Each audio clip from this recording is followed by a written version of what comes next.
Breaking news చూస్తున్నాం. తెలంగాణలోని private కాలేజీల యాజమాన్యాలకు రాష్ట్ర అత్యున్నత న్యాయస్థానంలో పెద్ద ఊరట లభించింది.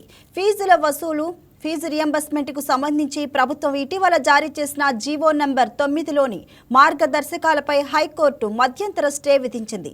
ఈ స్టే ఆదేశాలు వచ్చే మంగళవారం వరకు వర్తిస్తాయని న్యాయస్థానం స్పష్టం చేసింది. ప్రభుత్వం రియంబర్స్మెంట్ నిధులు విడుదల చేసే వరకు కాలేజీల యాజమాన్యాలు విద్యార్థుల నుంచి ఎలాంటి ఫీజులు వసూలు చేయరాదంటూ జీవో నెంబర్ 9లో పెట్టిన నిబంధనలను హైకోర్టు తీవ్రంగా తప్పుపట్టింది. ప్రభుత్వం తరపున నిధులు విడుదల కాకుండా కాలేజీలు తమ రోజువారీ నిర్వహణను ఎలా కొనసాగిస్తాయని ప్రశ్నించింది. సర్కారు బకాయిలు చెల్లించకుండా కాలేజీలు ఫీజులు వసూలు చేయొద్దని ఆంక్షలు విధించడం ఎంతవరకు సమంజసమని కోర్టు వ్యాఖ్యానించింది.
ఫీజు రియంబర్స్మెంట్ పథకానికి సంబంధించి ప్రభుత్వంపై హైకోర్టు కీలక ప్రశ్నలు సంధించింది.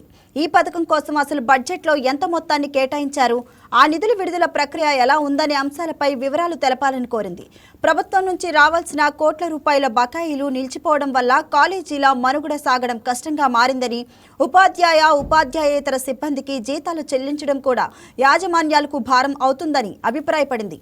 ప్రభుత్వ నిబంధనలపై స్టే విధిస్తూ తదుపరి విచారణను వచ్చే మంగళవారం వరకు వాయిదా వేసింది. ఈలోగా దీనికి సంబంధించిన పూర్తి వివరాలను కోర్టు ముందు ఉంచాలని ఆదేశించింది. హైకోర్టు తీసుకున్న ఈ నిర్ణయంతో ప్రైవేటు విద్యా సంస్థల యాజమాన్యాలు హర్షం వ్యక్తం చేస్తున్నాయి. ఇదిలా ఉంటే ఆగస్టు 15వ తేదీలోపు బకాయిలు క్లియర్ చేస్తామని ఈ సందర్భంగా కోర్టుకు ప్రభుత్వం హామీ ఇచ్చింది.